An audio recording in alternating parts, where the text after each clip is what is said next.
estaremos tocando hoy es la peligrosa dicotomía. La peligrosa dicotomía. Probablemente este es un nombre raro. La peligrosa dicotomía.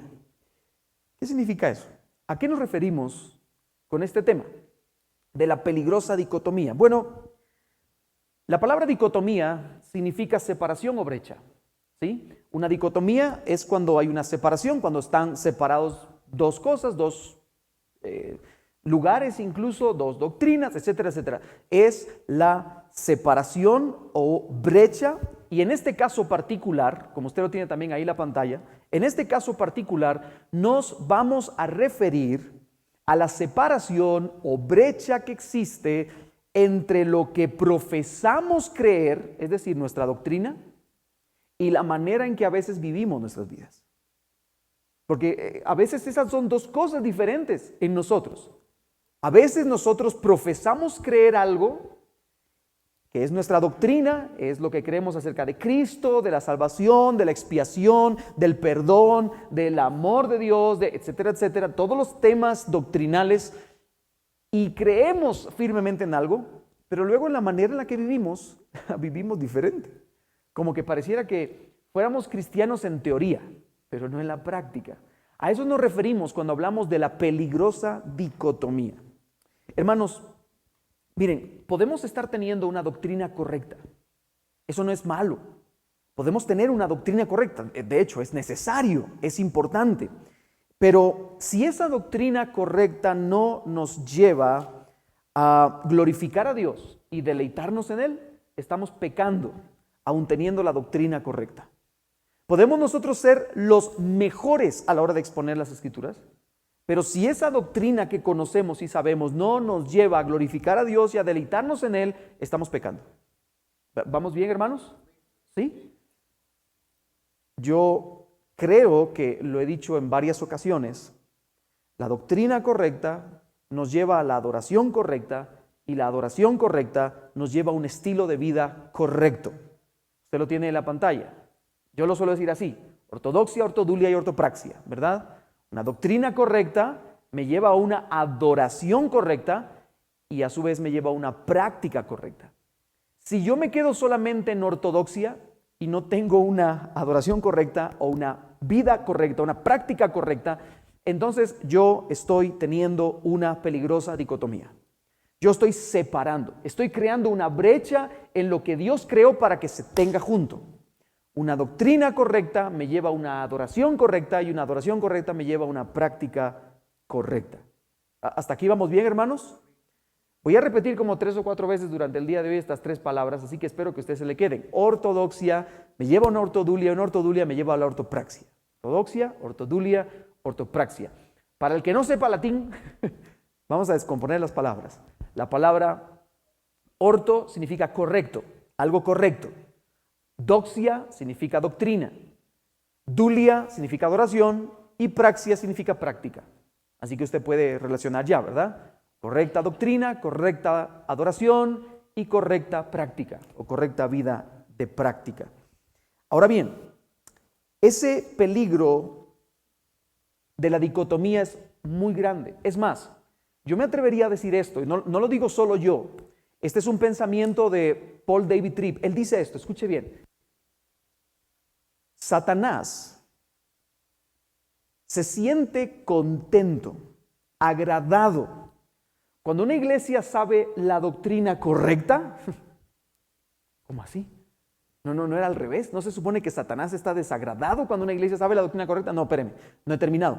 Satanás está agradado cuando una iglesia sabe la doctrina correcta, pero las personas son dominadas por Satanás en su vida. Y eso es una brecha muy grande que tenemos que cerrar. Ese es el peligro de la dicotomía. De nada sirve tener una doctrina correcta si no nos lleva a glorificar a Dios y a deleitarnos en Él viviendo de forma correcta. Es por eso que debemos reconciliar las dos cosas. Nosotros debemos tener estos 3 elementos. Hoy vamos a ver entonces primero la importancia de la doctrina, pero lo vamos a ver desde un ángulo bastante interesante, la importancia de la doctrina, y luego veremos algunos ejemplos prácticos, bíblicos más bien, ejemplos bíblicos de esta peligrosa dicotomía. Iniciamos con este primer encabezado, la importancia de la doctrina. Hermanos, la Biblia es un regalo de nuestro amoroso Creador. ¿Sí? La Biblia es un regalo de nuestro amoroso Creador para darnos el testimonio de Cristo y la redención. Eso tiene que quedar muy claro. Otra vez, la Biblia es un regalo de nuestro amoroso Creador para darnos, hermanos, testimonio de Cristo. ¿Se recuerda usted cuando Cristo habló con los fariseos y les dijo: ustedes creen que en la Escritura encuentran la vida eterna, pero ellas son las que dan testimonio de mí? Por lo tanto, nosotros encontramos como un regalo de Dios en la palabra de Dios el testimonio de Cristo y de la redención. Y a través de esa verdad de la redención y de Cristo, la palabra nos enseña también cómo vivir. ¿Sí? Nosotros vivimos de acuerdo a la redención, vivimos de acuerdo a Cristo, vivimos de acuerdo al mensaje del Evangelio, pero vivimos, al fin y al cabo.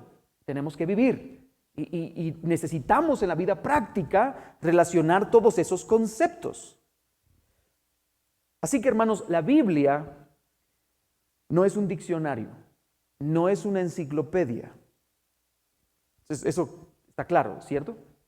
La Biblia es en esencia una gran historia redentora, una narrativa de salvación. Y está contada a través de grandes verdades, como por ejemplo, la caída, el pecado, la elección de un pueblo, el llamamiento santo, la gracia, la justificación, la santificación, la expiación, la Trinidad y otros grandes conceptos, otras grandes verdades bíblicas, pero todas esas verdades en conjunto nosotros les llamamos ¿cómo? Doctrinas bíblicas. O sea, eso es una doctrina. Vuelvo otra vez al principio. Dios en su infinita sabiduría, providencia santa, nos ha regalado de su palabra para que nosotros conozcamos el plan de redención consumado en Cristo Jesús para la gloria de Dios Padre. ¿Vamos bien? En ese plan de redención, Dios ha establecido, en esa gran historia o narrativa de salvación, Dios ha establecido grandes verdades, como la caída, el pecado, la justificación, la santificación, etcétera, etcétera. Y todas esas grandes verdades nosotros les llamamos doctrinas bíblicas. Hay mucha gente, hermanos, que está preocupada de la doctrina bíblica, pero de una mala manera. Algunos no quieren doctrina. No, es que doctrina no, amor, ¿verdad? Gozo en el espíritu. Claro, el amor es una doctrina bíblica. El gozo en el espíritu es una doctrina bíblica. Dones espirituales es una doctrina bíblica. Siga diciendo. Siga. No, tenga misericordia. También es una doctrina bíblica. El perdón es que ustedes no perdonan. Doctrina bíblica. ¿Qué más? ¿Seguimos haciendo una lista? Todas son doctrinas bíblicas, hermanos. Y nosotros debemos conocerla a la luz de la palabra del Señor. ¿Vamos bien? Pero está el otro punto donde hay personas que hacen de todo una doctrina bíblica. Por ejemplo, la doctrina del desodorante. ¿Cuál es esa? ¿Usas o no usas? ¿Qué dice la Biblia? ¿Nada? No, la Biblia no dice nada de usar o no usar desodorante, principalmente porque no había desodorantes en aquellos tiempos. Entonces, hay cosas que nosotros convertimos en doctrina, pero que no lo son. Son simplemente ideas humanas, agregados, pero no son doctrina bíblica. ¿Hasta aquí vamos bien, hermanos? ¿Sí? ¿Preguntas? ¿No? Qué bueno, qué susto. Ahora pregunto, ¿para qué sirven las doctrinas bíblicas? ¿Qué función o importancia cumple la doctrina bíblica? Bueno, podríamos decir que hay dos cosas importantes. En primer lugar, la doctrina de las Escrituras proveen un resumen o síntesis provechoso de la grandiosa historia de redención. Si usted lo quiere apuntar así, como uno, proveen un resumen o síntesis. La doctrina de las Escrituras proveen un resumen o síntesis de la historia de redención. Hermano, si yo le digo, hágame un resumen de toda la Biblia acerca de la gracia de Dios. Híjole, usted va a tardar 20 años haciendo un estudio ahí de texto tras texto, porque es muy amplio. Las doctrinas nos han sintetizado conceptos para que nosotros conozcamos la historia de la redención. Por lo tanto, nosotros podemos ver gracia. Estoy poniendo este ejemplo para que entendamos. Por ejemplo, voy a ponerle un ejemplo de la gracia de Dios en el antiguo pacto. Vaya conmigo a Éxodo capítulo 20. Éxodo capítulo 20, el Señor, versículo 1, el Señor establece un compromiso de pacto con su pueblo. Pero es muy curioso, hermanos, porque nosotros siempre decimos que es un pacto de obras. Y claro, sí es un pacto de obras, pero es un pacto que comienza con gracia.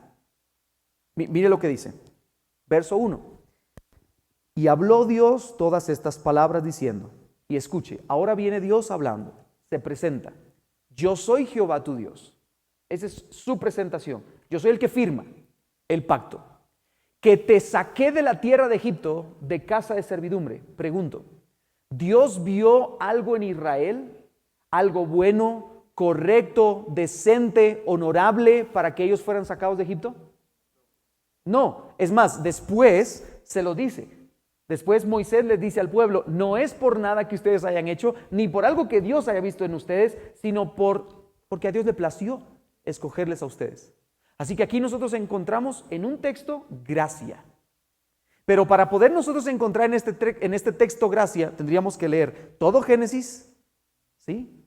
Y saber lo que ocurrió con Adán y Eva, pecado, después cómo la humanidad se corrompe, pecado tras pecado, cómo el hombre trata de alcanzar la supremacía, de ser Dios, de subirse al estrado de Dios, Torre de Babel, después Dios los confunde, después viene Dios y llama a un hombre, que también por cierto ahí hay un regalo de gracia, porque como dice Josué, literalmente estas palabras, Dios sacó a vuestro padre Abraham de entre los ídolos y le dio la bendición de ser el patriarca. Así que eso también es gracia. Pero luego continúa porque Abraham tiene un hijo y ese hijo tiene otros 2 hijos, y de uno de esos 2 hijos, del menor, y ahí encontramos otro regalo de gracia, porque Dios no escoge al mayor, sino que escoge al menor. ¿Y por qué causa? ¿Porque hizo algo el menor? No, porque le plació a Dios. Un regalo de gracia. ¿Va conmigo en todo esto? Así que lo que hace cada una de las doctrinas de la Escritura, acabamos de hacer un recorrido de todo Génesis y hemos llegado a Éxodo. Y estamos tocando el tema de la gracia, viendo la gracia en cada uno de los elementos. Pero hermanos, no nos hemos tardado 20 horas leyendo Génesis del 1 al 50 y Éxodo del 1 al 20. Lo acabamos de hacer en pocos segundos. ¿Por qué? Porque tenemos las doctrinas de las Escrituras que nos proveen un resumen. Nos dan una síntesis de lo que Dios ha hecho en su historia de redención. En segundo lugar, cada doctrina es una explicación. Hermanos, las doctrinas nos explican detenidamente en qué consiste en cada cosa. ¿Qué es la caída? ¿Qué es el pecado? ¿Qué es la vida cristiana? ¿Cuál es la obra de Jesucristo? ¿Cuál es la muerte de Jesucristo? La ascensión de Jesucristo, la expiación de Jesucristo, la justificación, la santificación. ¿Quién es el Espíritu Santo? ¿Qué es la Trinidad? Son conceptos que nos explican también. ¿Vamos bien hasta aquí? Así que en primer lugar, son síntesis de la historia de redención, y en segundo lugar, cada doctrina es una explicación. Ahora, y aquí empezamos a desmenuzarnos un poquito. Dios nunca quiso, ni quiere, ni querrá que las doctrinas de la Biblia sean un fin en sí mismo. Nunca. Dios no quiere que nosotros veneremos la verdad. Dios no quiere que nosotros adoremos la doctrina. Dios no quiere que la doctrina bíblica sea un fin en sí misma. Yo me voy a llenar de doctrina, llenar de doctrina, llenar de doctrina. No, hermanos, Dios quiere que la doctrina que aprendamos de las Escrituras sea un medio, un canal que nos lleve a un fin. ¿Cuál es ese fin? Bueno, hay un propósito detrás de todo esto.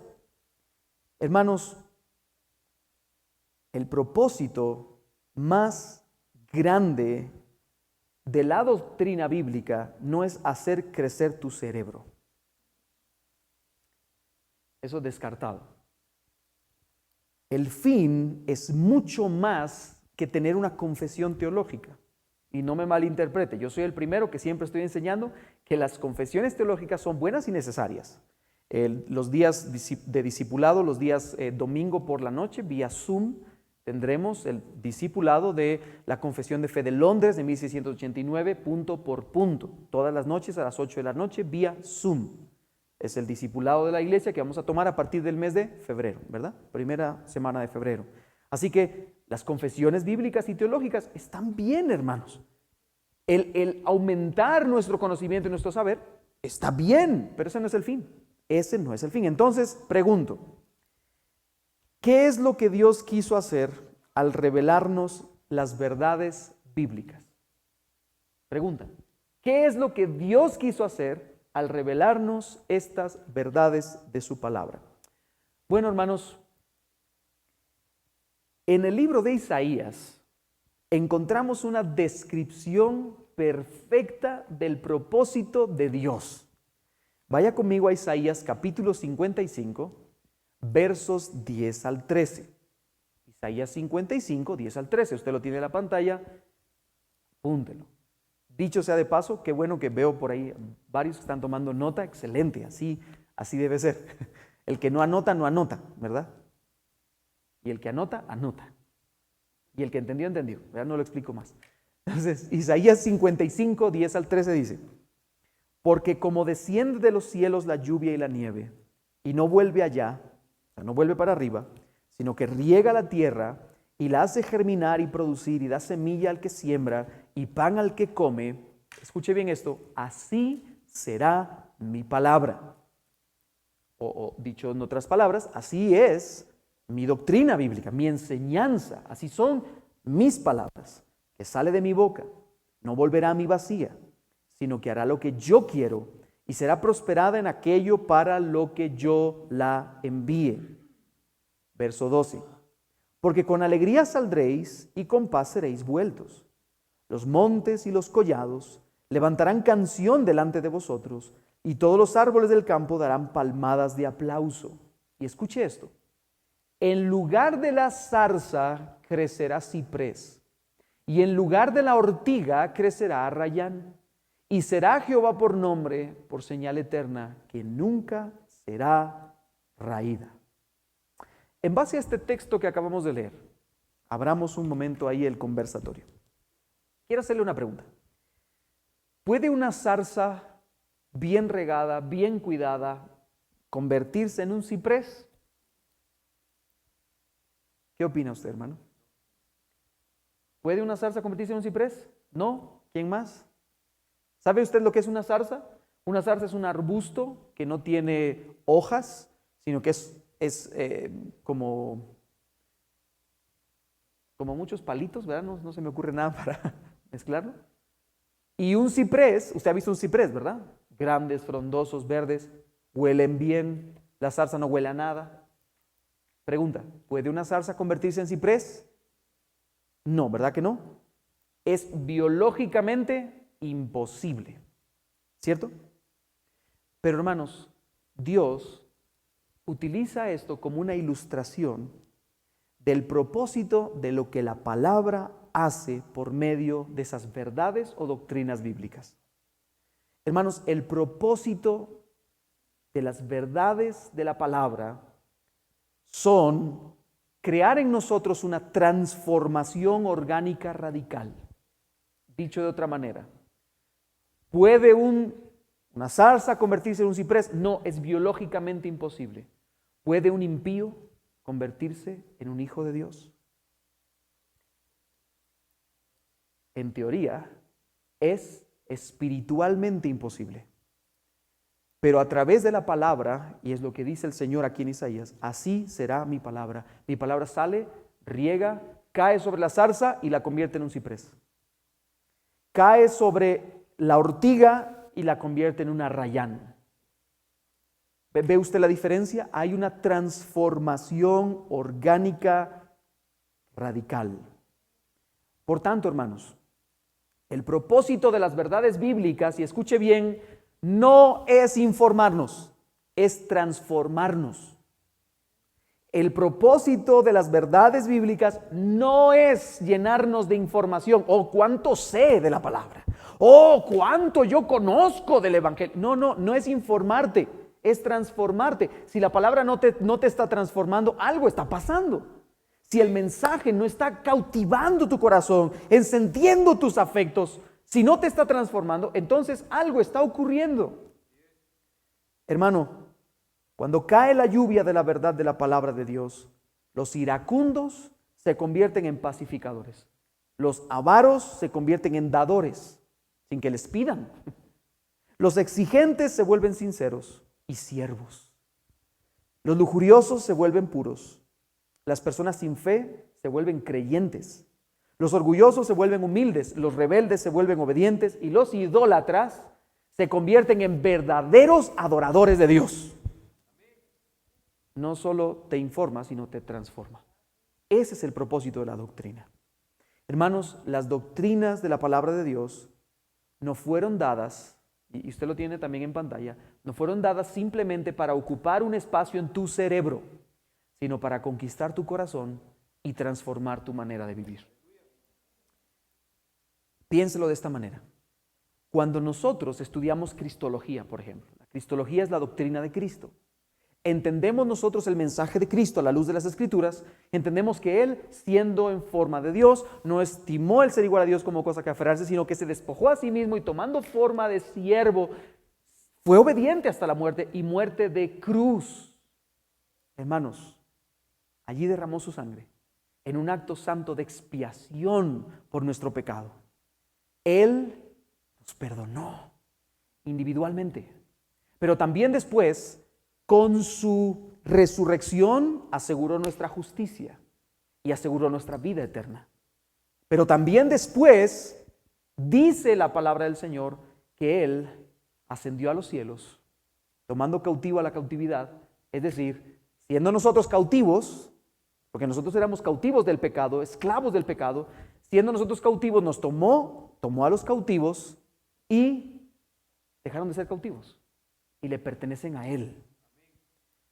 Y ahora el Señor nos ha dado a su iglesia, en la cual nosotros podemos participar y ser edificados. Hermanos, cuando yo entiendo esa doctrina de Cristo, cuando yo contemplo la verdad de Cristo, hermano, no solamente debe llenar el coco, debe de inflamar el alma. Hermanos, debe de llenar todos nuestros afectos. Eso es lo que debe provocar la doctrina. Estar constantemente hablando del pecado debe de llevarnos a no pecar. Hermanos, estar hablando constantemente de la santidad de Dios debe de llevarnos a vivir en santidad. Miren, de veras, es muy curioso que hay un montón de gente extraña que le encanta hablar de la doctrina de los últimos tiempos, la escatología, que Cristo viene por aquí, que Cristo viene por allá, que Cristo viene pasado mañana, ¿verdad? Y están a cada rato con la doctrina, pero no viven de acuerdo a esa doctrina.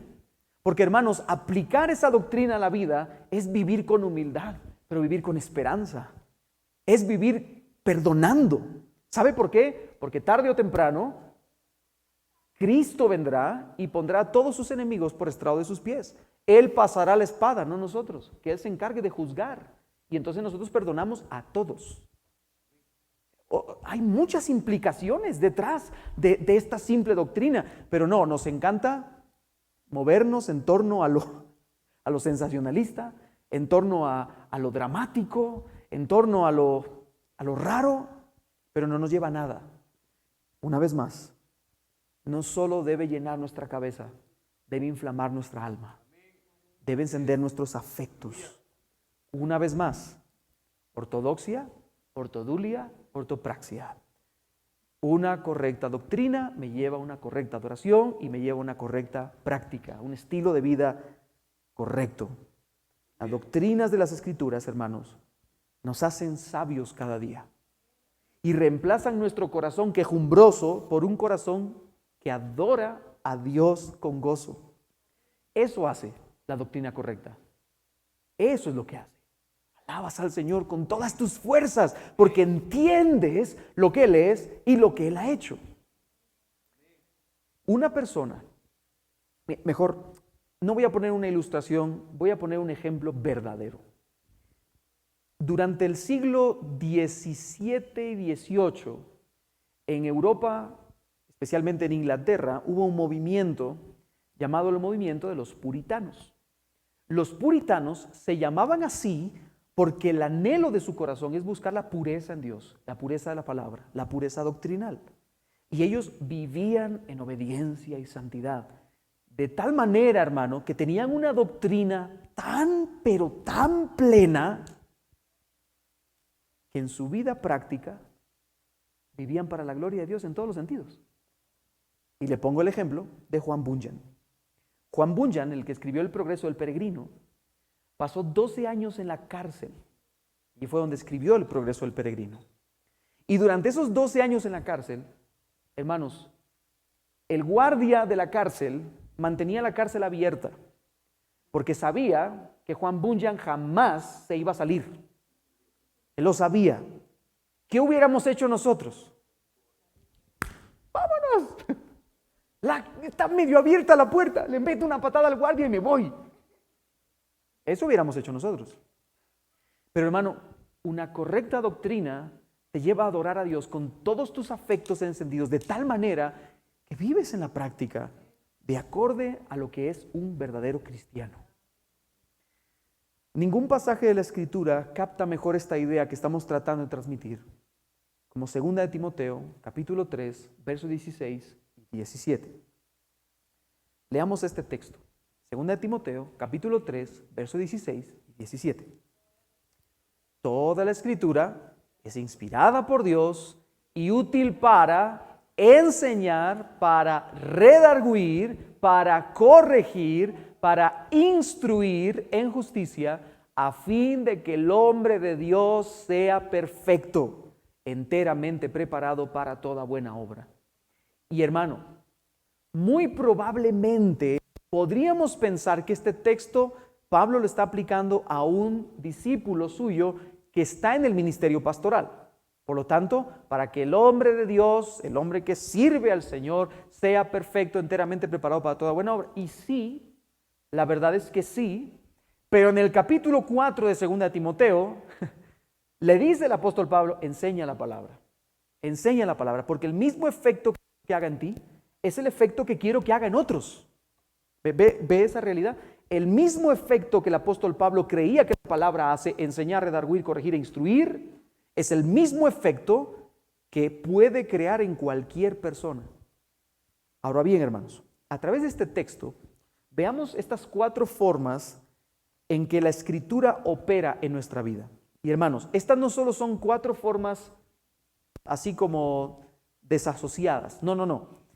Es una progresión. El apóstol Pablo está haciendo una progresión, es decir, lo que primero hace la Escritura es enseñarnos para luego redarguirnos, para luego corregirnos y para luego instruirnos. Es una progresión. Lo que hace es enseñarnos para luego redarguirnos, para luego corregirnos y para luego instruirnos. Veamos lo primero, nos enseña. Dice el apóstol Pablo, toda la Escritura es inspirada por Dios y útil ¿para qué, hermano? Enseñar. El apóstol Pablo, hermano, nos dice que las verdades de la Biblia son la norma por excelencia, la regla por excelencia de parte de Dios. Como dice la Confesión de Fe de Westminster, es nuestro manual, nuestra norma de fe y de conducta. Aquí, hermanos, es como nosotros aprendemos a vivir. Aquí. No es lo que me diga el fulanito, el menganito en la calle, o lo que me diga el por ahí raro maestro en internet. Lo que la palabra me diga. Es más, lo decimos Otra vez, ya lo dijimos el domingo, lo volvemos a repetir otra vez. Hermanos, el pastorado por sí mismo no tiene ninguna autoridad inherente. La autoridad del pastorado radica en las Escrituras. El pastor fiel a la Escritura tiene autoridad, pero no por sí mismo, sino de parte de Dios. Así que, hermanos, la Biblia es la norma por excelencia de Dios. Nos revela quién es Dios, pero también nos revela quiénes somos nosotros. Nos revela para qué fue diseñada nuestra vida. ¿Para qué? Para la gloria de Dios y para deleitarnos en Él para siempre. Nos enseña lo que es verdad y lo que no es verdad. Nos enseña lo que está mal en nosotros y cómo podemos corregirlo. Eso es importante. Hermanos, la Biblia nos enseña la norma de todo. Obviamente no le va a enseñar la norma de Pitágoras, por ejemplo, el teorema de Pitágoras. No, ¿cómo se llaman esos? Eso que es difícil en básico, que cuesta. La factorización. ¿Cuántos casos de factorización hay? 10 casos. Si usted quiere saber los casos de factorización, no le pregunte al apóstol Pablo, pregúntele al hermano Lázaro. Pues él es el que lo mencionó, entonces él me imagino que lo sabe saber. Entonces, hermanos, verdaderamente para nuestra vida y para nuestra conducta, para la vida de piedad, esta es la norma, nos enseña. Mire lo que dice Paul David Tripp. Me gustó mucho esta idea.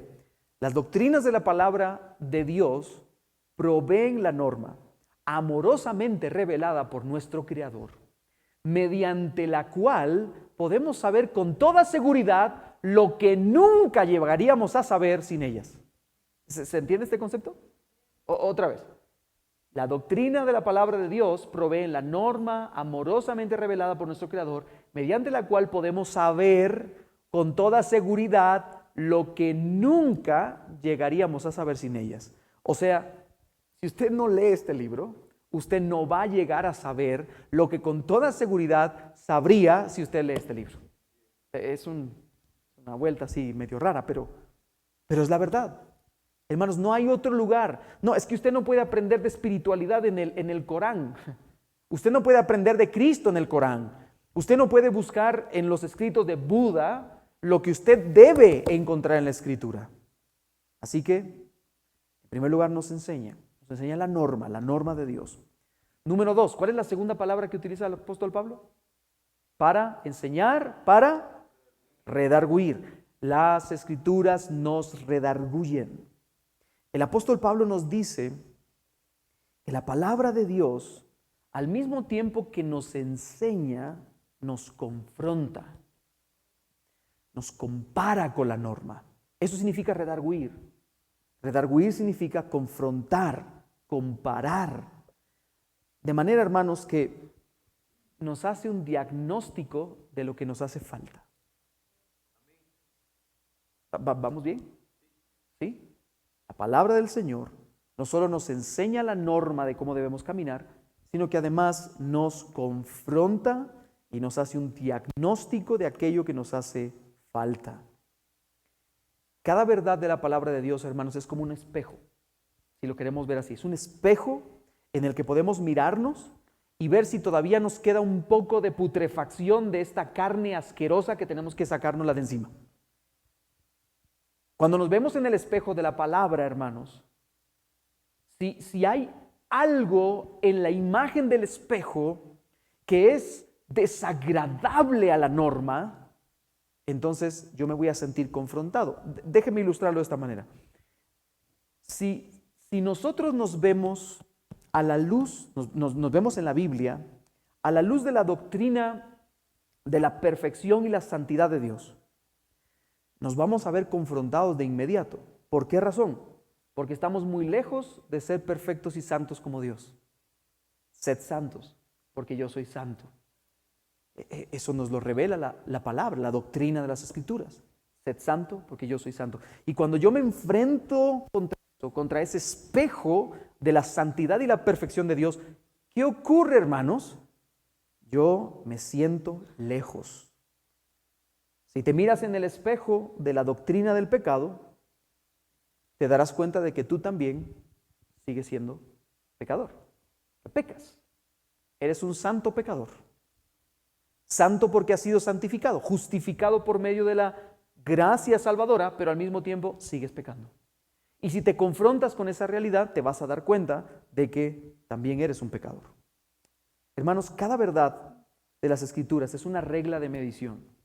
Es como una regla para medirnos. Y así podemos comparar nuestros pensamientos, nuestros deseos, nuestras palabras, nuestras motivaciones, nuestras intenciones, nuestras relaciones, incluso nuestra adoración. Piénselo, hermano. Somos o tenemos la tendencia a ser sumamente idólatras. ¿Es cierto o no es cierto?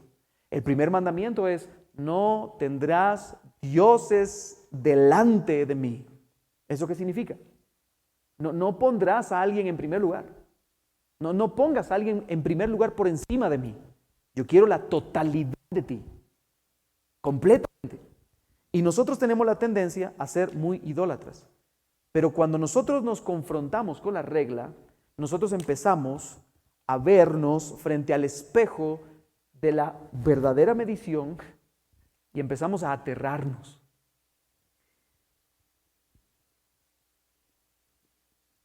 No sé si está por ahí, pero si no, lo voy a decir.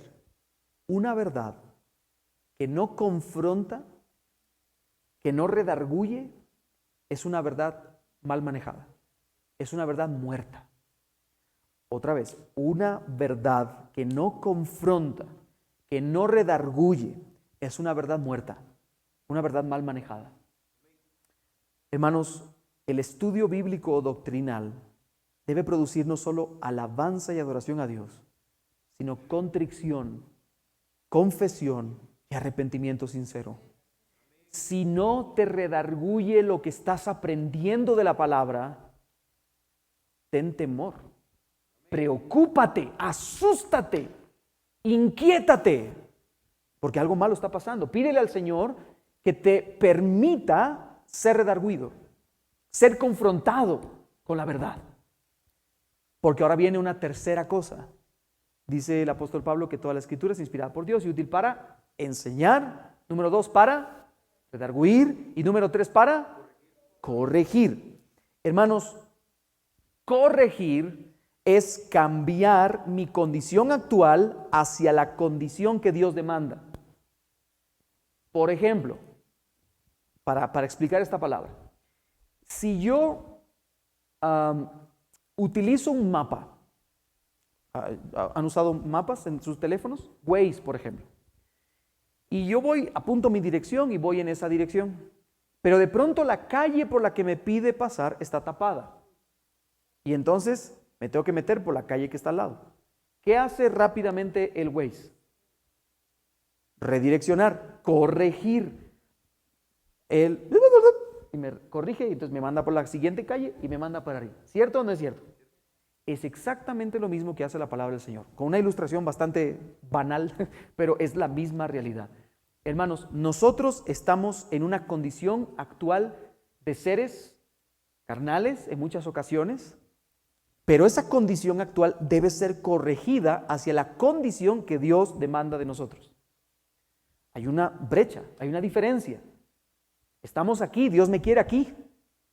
Por lo tanto, yo he sido enseñado a través de la norma, he sido redarguido de que yo estoy en esta condición, estoy mal, tengo que llegar aquí.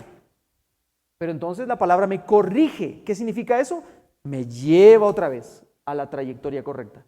Me lleva al punto donde Dios quiere. ¿A través de qué? Bueno, el proceso de santificación progresivo, que es la obra redentora de Dios en nosotros, desde nuestra conversión hasta que nos vayamos al cielo, hermanos, es un proceso continuo, y escuche esto, de comparación y corrección. Comparación y corrección. La santificación progresiva es un proceso de comparación, corrección. ¿Qué significa? Que yo me comparo con la norma, me siento redarguido y el espíritu que está dentro de mí me lleva al cambio, me corrige el sentido en todo. Yo no soy el mismo que era ayer, ni soy el mismo que era hace 2 años, ni soy el mismo que era hace 10 años, y si lo soy, algo está pasando. Algo está pasando. Porque entonces no hay comparación, corrección. Y eso es la santificación. En cuarto lugar, ya vamos aterrizando, dijimos que palabra, toda la escritura es inspirada por Dios y útil para enseñar, para redarguir, para corregir y número 4, para instruir en justicia. Hermanos, la palabra del Señor nos instruye. Ahora bien, instruirnos es que logremos poner en práctica la norma de Dios. Esa es la instrucción. Cuando un niño ha aceptado la instrucción de su padre, es porque ya ha sido enseñado, redarguido, corregido, y ahora dice, muy bien papito, así lo voy a hacer. Lo mismo nos pasa a nosotros como cristianos.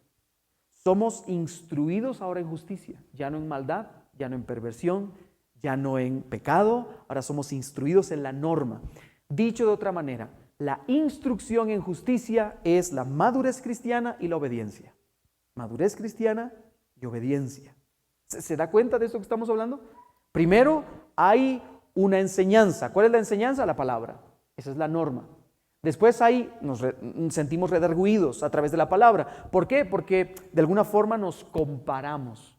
Y al compararnos con la santidad, yo soy imperfecto. Al compararme con pecado, me doy cuenta de que sigo pecando. Al compararme con el amor, yo soy poco amoroso. Al compararme con la gracia, me hace falta tener más gracia. Al compararme con la misericordia, me hace falta tener misericordia, etcétera, etcétera, etcétera. Y después de haber sido comparado, después de haber sido redarguido, yo soy corregido.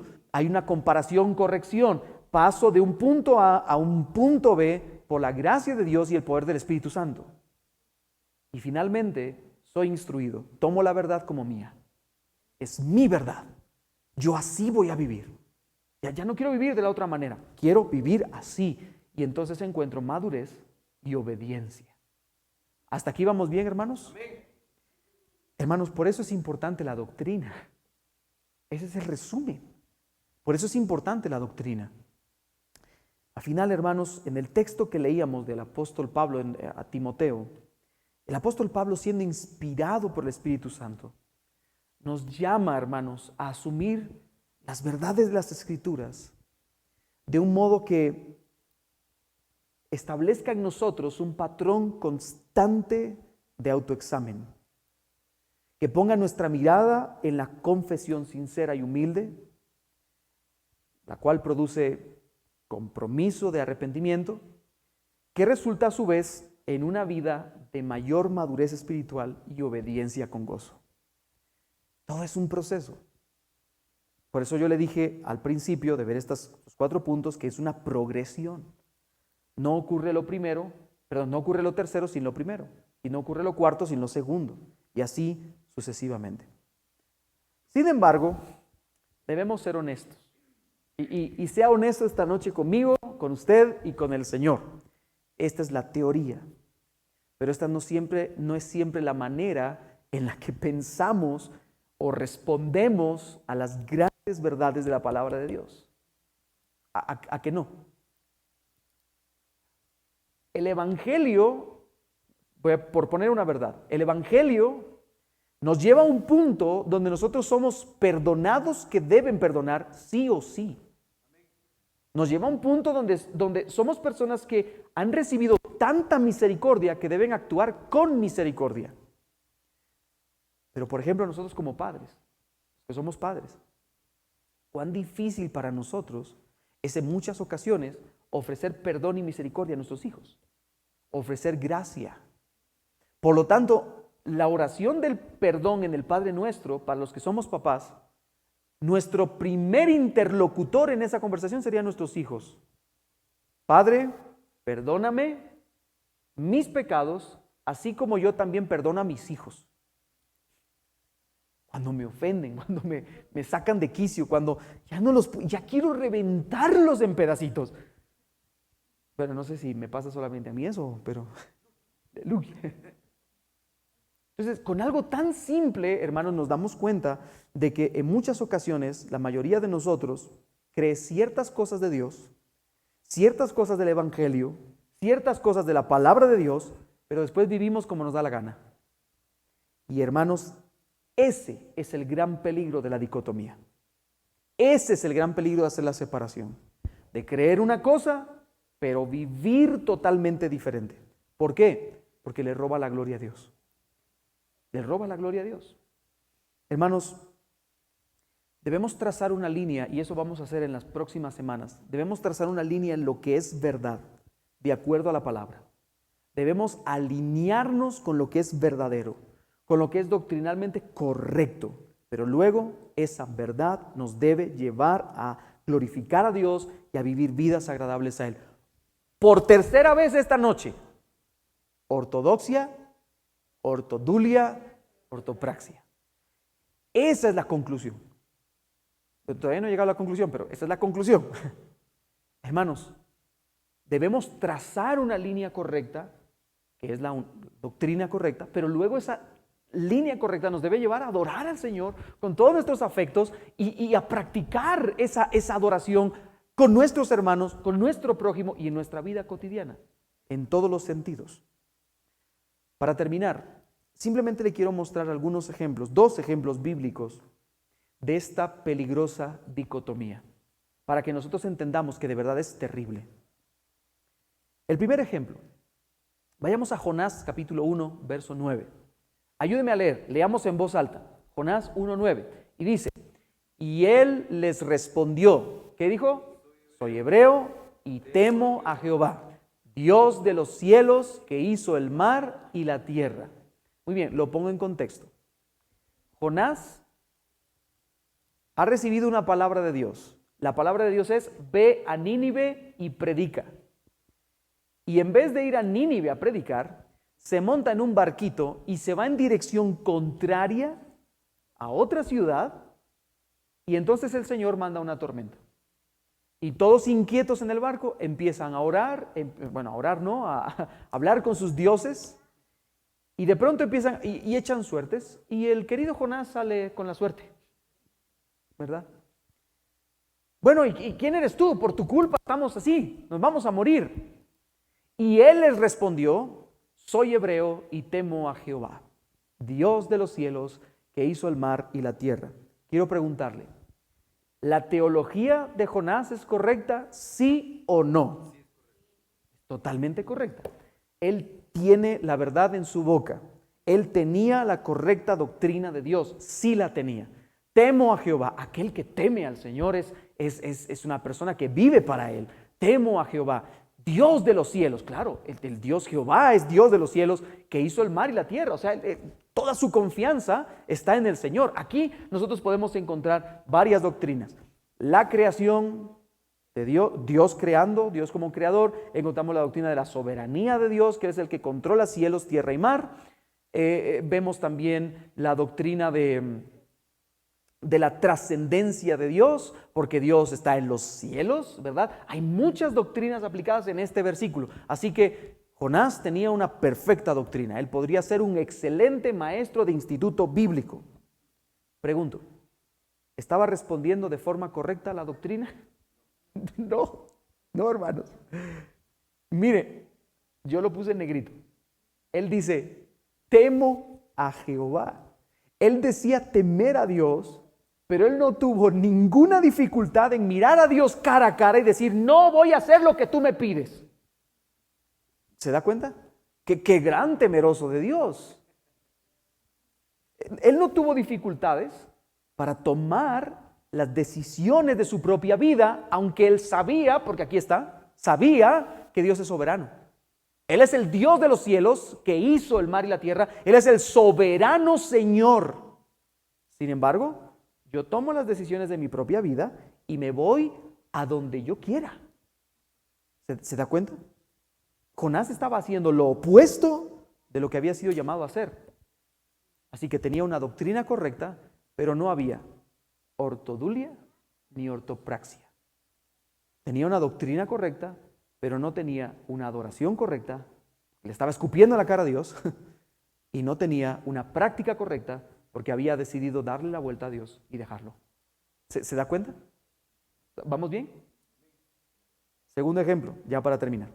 Gálatas capítulo 2, versos 11 al 14.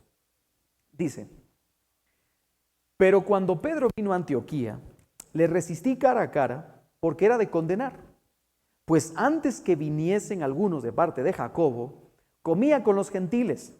Pero después que vinieron, se retraía y se apartaba porque tenía miedo de los de la circuncisión. Y en su simulación participaban también los otros judíos. De tal manera que aun Bernabé fue también arrastrado por la hipocresía de ellos.